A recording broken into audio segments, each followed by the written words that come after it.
We are now live. Okay. This is Senate Appropriations, and we're continuing our work on the budget adjustment. And today we're taking testimony from the Agency of Education regarding their budget adjustment request. So I believe it's fairly straightforward in terms of what's being requested, but I believe, the presenter would be Heather Boucher. Are you going to present the request or Mr. Bates? Thank you, Madam Chair. I will present the request Okay. if it's about the CTE BAA. We have them kind of split up in two different asks this year. Okay, fine. Why don't you start then and we'll. Sure. All right, Sure. Thank you. Thank you. Good afternoon, everyone. Hello to former members of the Senate Education Committee, who I am happy to see are doing well, and hello to new folks who I haven't had the chance to meet yet. Yes, so we have a request in the BAA for $1.5 million to help stabilize the state CTE, Career Technical Education System, as a result of COVID. So we are concerned because it ended up kind of being a bit of the Wild West in terms of who had access to the local education agency or school district, for for more vernacular term, ESSER funds, and who didn't. And so this is really why we're coming forth with this request. Bill, could you pop up, if it's possible, could we share a document? Or I can refer everyone else to it, but it might be easiest just to share it, if that's okay, Madam Chair. Yes, that's fine. Heather, I'll share the PDF first, if that works for you. Yes, that's great. Can everyone see my screen? Well, Not yet. not yet. It's not, yeah, there we go. Now we've got it. So this is actually a summary based on a little survey that we did, kind of an informal survey of which of the CTE centers had access to ESSER funding, and then some additional notes. And so just to clarify, I'm pretty sure everyone here knows what ESSER funding is, but it's the COVID relief dollars that are specifically allocated, federal, that are specifically allocated for education. So if we scroll down, you'll see that the large majority of the CTE centers were not, at the point this was asked a few weeks ago, getting ESSER dollars. Some were, but we would argue that the amounts they were getting were typically small. So for instance, $60,000 of hundreds of million pot of money for Burlington. And I'm not saying that to in any way demonize our districts. I think that it's just been a tricky time for all. So we provided this just to give the committee a flavor of what the reality looks like on the ground. There has been particular concern about Hannaford Career Center, River Valley Career Center, and Riverbend Career Center, and Southwest Career Center, because they are what are called independent technical centers, where they're their own district. And so they have felt particularly left out of an ability to get any of those local dollars. From the state's perspective, and I think that there's some merit to that, from the state's perspective, they were all able to request ESSER dollars through their sending districts. It was easier to process that shift in dollars if it came through their sending district, or through their district of co-location, again, for those not the three independent districts. But as we see from this, that just didn't happen, and it's kind of a bit all over the place. And so we would like to actually use the BAA to quickly get some dollars to the CTE centers as a whole, to try to stabilize the system a little bit, because they have not had access to the level of funding that our school districts have had. So the next document I have is just to give you a little bit of a flavor of So how it would calculate that. If I could just ask a question then. If we totaled the amount of money that, of ESSER money that went to CTEs, are we talking about 60,000, 96,000? In other words, very little money. Correct. Yes, correct. Okay. What would be the total if you had to ballpark it, Heather? For it looks to me like 7 out of the 15 got ESSER funds. What would be the total that they received? I think that is what Madam Chair was just calculating up. Oh, from this. Yeah. I thought she was asking, was that the level that? No, I was adding out of the ESSER, how much, in fact, did any of it go to the CTEs? So And this is, this is directly from the CTEs giving us how much they have received. And some of them, for instance, it's a maybe, so they don't even know. And again, I think this committee certainly knows, but we, the state, don't really have a lot of say so in those dollars. They really are the districts. We, I can share this with the committee if they'd like to see. We did provide some specific guidance that strongly encouraged the LEAs to consider CTE and make some accommodations for funding for them in their deliberations. But we were, we can't require them to do so. So that's where we are. So we're trying to use some modest dollars to try to stabilize their operations. And by the way, one of the biggest issues is that they actually had a reduction in participation as a result of COVID. And so that's one of the biggest reasons why we want to stabilize the system, because the vast majority of them, not all, but the vast majority of them lost students throughout this now, almost 2-year experience. Madam Chair? Yes, Senator Bruce. Heather, can you just speak a bit about where the number 1.5 came from? Sure. Bill, may I ask you to actually take that down? Because I'd like to actually be able to see who I'm talking with now. Thank you so much. So we initially came up with about a 1.2 million figure in 2020 when we actually looked at the ups and downs, not the fiscal ups and downs per se, but the student numbers of ups and downs. I believe we did FTEs at that point. And when we actually looked, we didn't put that in the budget as it turned out that year. But now that we've actually gone even further, we're proposing that we actually bump that up a little bit, because we're now almost 2 years into the pandemic. And then also, instead of using FTE, we actually think that it makes a lot more sense to use headcount. And that's what we've actually calculated in the second document. Because even if no matter whether they run a half or full-time program, they still have to have the same kinds of operations, safe operations. So that's how we ended up where we are today. Yeah, I'm just wondering, because if this is going to be divided among the 15, 17 actually. 17, it doesn't seem like a lot of money.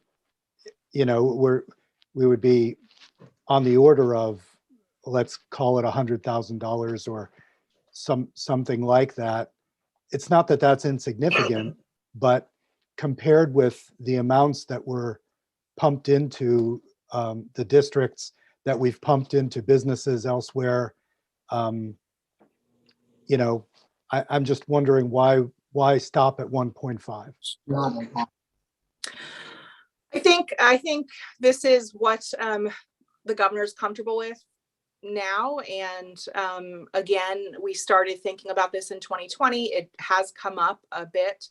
The calculations are in that second document that you just received. And I apologize that that came so late. Our team has been really trying to work on this amongst other challenges that education is experiencing at the moment, as I'm sure you're aware. So, I think this for this particular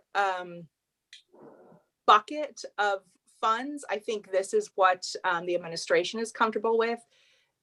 Certainly, you'll hear much more about the governor's interest in supporting CTEs moving forward with far more dollars in his budget address next week. So Okay, this is not, that would make sense. yeah, this is not meant to really kind of equate everything. It's really meant to give them kind of a lifeline that we feel is proportional to their participation, so that, you know, there is no perfect answer to how to make it equitable. We're just trying to do the best we can. And we thought that the best way we can is to actually base it on the stable numbers that we have access to, which is why we did a 3-year average, which you'll see in that second document. We, to let you know, we did receive a request from the 3 independent centers. And they had requested, I think, Senator Baruth, check my memory, was it about 500,000 for the 3 of them? So they were making reference to the 1.5. I'm assuming your proposal hasn't changed, or has it? But you're talking about you've not been able to do certain things in the last couple of days. But you haven't made any changes in your proposal since you presented to the House, or have you? I just want to clarify that. No, we haven't. We've refined the numbers.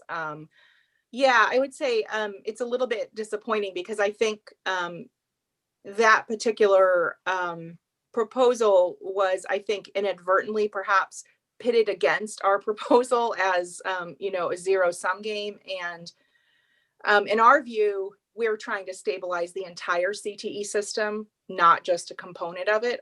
You know, I think the first document speaks to the fact that really all of them need assistance and didn't get ESSER dollars. And so we're just trying to be as equitable as we can about that.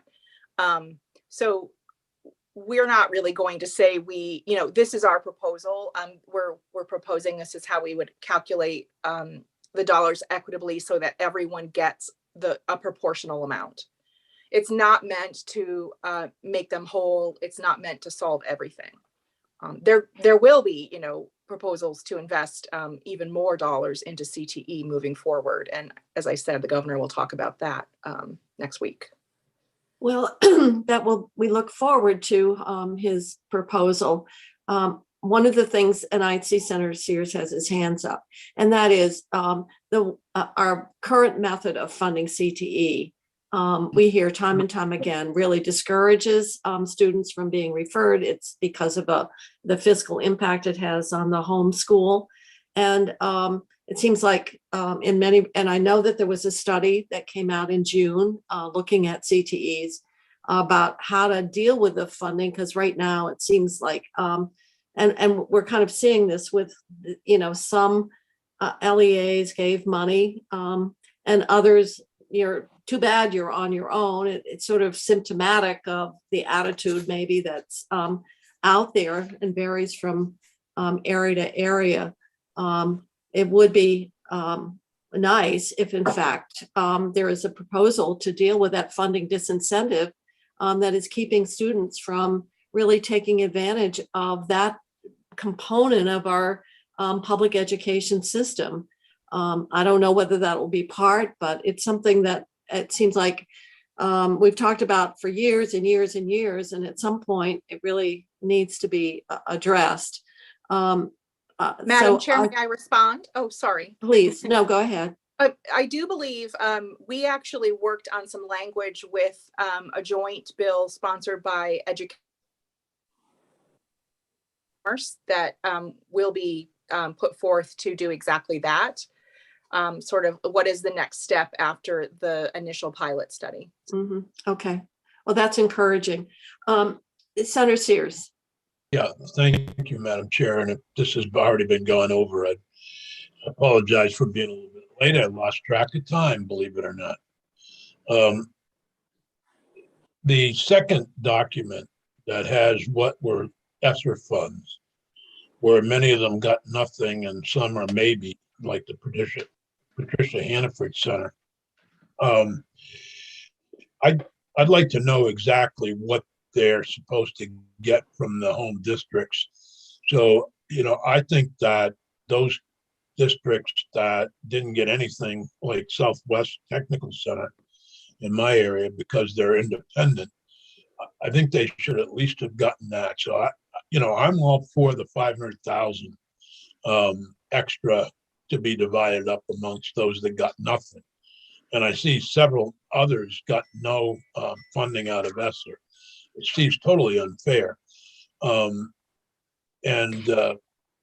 My school district, they talk a great game about supporting technical education, but evidently, I don't know the history of why it's a separate entity with a separate board and so forth. But it seems like they get penalized, and many times Southwest Vermont Supervisory Union or the Mount Anthony School District gets penalized because they're an independent, or Bennington School District's independent from the town, and so there are all these different methodologies for education, and we should try to make things fair. So if it took 500,000 extra from the 1.5 million to make people whole, I think that would be well spent. And obviously, we won't finish our bill on budget adjustment until after the governor's budget address. So we'll have a better idea then, I guess. So if I may, Senator Sears, you're exactly right in the sense that the inequity or unfairness of this actually came at the federal level. So the federal definition of ESSER did not contemplate CTE being funded nationally. And so all states have been scrambling to try and figure that out. So it isn't as simple because of the way ESSER is set up. It isn't as simple as here is the cut that would come from ESSER funds to the CTE. That's just disallowed in terms of how the ESSER funds were able to be reimbursed from the federal dollars. So, and they were not required to spend those dollars. It would have been a lot easier for us if the feds had said, and you have to spend a certain amount of money on CTE, as I would say they did for the third tranche of dollars, the ARC dollars, where they are requiring us to spend money on after school, on summer programming, and so forth. And so we are painfully aware of the inequity. And this is what we're trying to do. We're actually, I do worry if we're talking about taking a substantial chunk of money from the 1.5 and allocating that to the independents, that it would then make the amount available for others smaller. I think that's what maybe the House. No, actually, my suggestion was to add 500,000 to the 1.5. And so you're not penalizing another group. But I hear you. I mean, I was as disappointed as anybody when the money went to the money was going to counties instead of towns in Vermont, and Governor Senator Leahy and Sanders and Welsh were able to get that change, so it went to the towns. But sometimes these federal regulations don't recognize Vermont government, which is much different. And we see it in corrections, for example, where Vermont is a unified state, and when monies get divided up, we look like we have a lot more prisoners. But if I compare it with New Hampshire, which has county jails, our numbers are better. So I'm sure these kinds of concerns you've had them raised in the House, because obviously one of the communications came from one of the House representatives relative to the plight of the three independents. I think knowing that, in fact, the exception was to the rule is getting some money based on your chart, which is helpful, because I think there was an impression perhaps that there was more that only the three independents might have been disproportionately affected, when it sounds like it's more than that. So we understand that better. I still think it's somewhat symptomatic of where CTE fits in the scheme of things, which is almost like a stepchild historically. And we've talked a lot about the importance of CTE and the trades and workforce and so forth. But maybe now's the time to begin to make some progress on that front. So we look forward to proposed changes or make some more ourselves for the people who are on education to really grapple with this, because it really is unfortunate, and I think it's into the long-term detriment of our future workforce.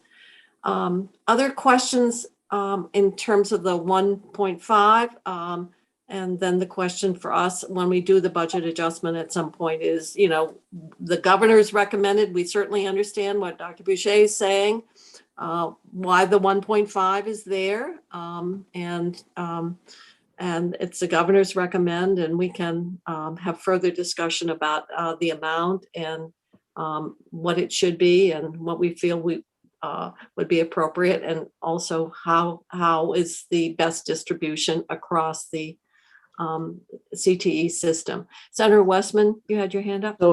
So I don't need you to go into this long, but since we didn't get documentation, could you just briefly say what the 1.5, how you came up with that number?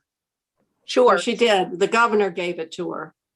Well, I was hoping there was more than just the governor gave it to her. I'd Well, like to know what it's based on. They reverse Original- the engineered from the original governor's amount number. Right. The original amount was 1.2 in 2020 because we actually did an analysis. And what was that based on? I'm right. What we did was actually look at FTE declines in 2020 across the system. And so it looks Okay. like 1.2 would make those equivalent. But since that was, now almost 2 years ago, we just, we wanted the governors, we decided like it would make sense to kind of bump it up a little, 1.5 from 1.2. And it actually makes sense to use head count as opposed to FTE. That's a fairer way to actually apportion the dollars, because they all have the same needs. Just because they're, for instance, a halftime program doesn't mean they don't have the same like infrastructural or, organizational needs. Infrastructural is a whole different beast, but, they have to have the same cleaning to take place, whether they have kids in the building, in the afternoons or all day. So in what you sent us, are the numbers of the number of head count that's down? Do you quote the number so we can have an idea across all the tech centers, how many less students they have? Yeah, what the document shares is the head count across across 19, 20, and 21. So you Okay. can certainly look at those. Thank you. That's helpful. Thank you. Heather, would you let me to share that? I'm sorry. Well, that's up to Madam Chair. We could. Well, we've got it on our sheet. Yeah. Your second sheet you should have. Yeah, I think the document is that you have, when we get to making decisions, will just be a very helpful resource document to have. But I don't think we need to bring it back up.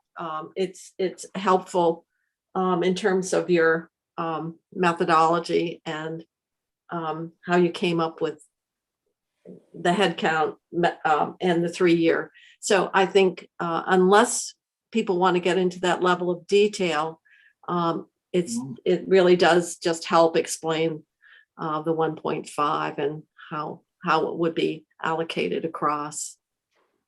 Other questions? Senator Baruth, anything more you No, have? I agree with, just in passing, I'll say with Senator Sears' suggestion that we up the total, but I understand we have more discussion and such to hear. I am heartened to hear that the governor plans to put something much more robust forward in his speech. Mhm. If folks had seen the December 1st tax letter, he is hoping to use much of the surplus in the education fund Mhm. for CTE investment. And there's a CTE position paper that's a white paper that I can make sure the committee gets if you would like to see that. That's the one that was done in June. No, there's been a more recent one. It's possible it just went to the policy committees, but I'll make sure that Kendall Is sends it that to the your one committee if you'd like to see. Bill Talbot worked on? Oh, I'm talking about I'm sorry, Madam Chair. Yes, that's the pilot study, but I'm talking about in response to Senator Baruth's question, there's actually a white paper that outlines in detail the what will be the proposed full budgetary asks for CTE from the governor's budget address. So I'm happy to have that sent on. It's possible it just went to the policy committees at this I point. see. Oh, so that actually has been released ahead of the budget itself. Yes, I believe so. Well, it might be helpful for us to have it. Okay, I can definitely let the team know and send that over to you.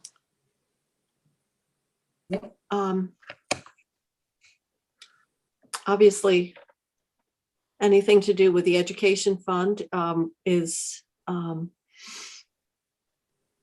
to be a topic of discussion, certainly in the House. We've had some of that as it relates to dealing with the teacher's pension and healthcare benefits,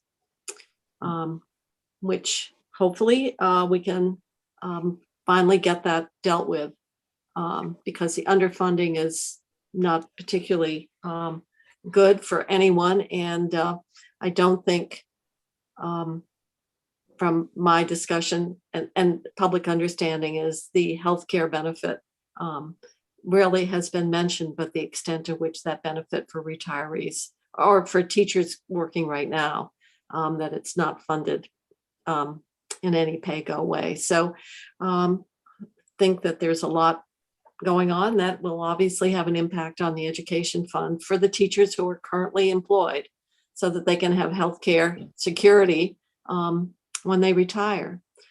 Okay, other questions then? Okay. Thank you. Appreciate the two documents. When we have a chance, we'll delve into them in greater detail. As you can imagine, Senator Baruth has been assigned that section of the budget. So we'll make sure he does his homework. Thank you. All right. Thank you very much. Our next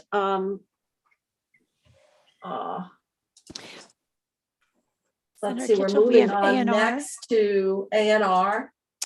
And they're And I on don't deck know- at 2:30. Oh, okay. Oh, wow. We're way ahead. You're way ahead. I'm going to reach out right now and see if they're available, All right. unless Can there's you something else you.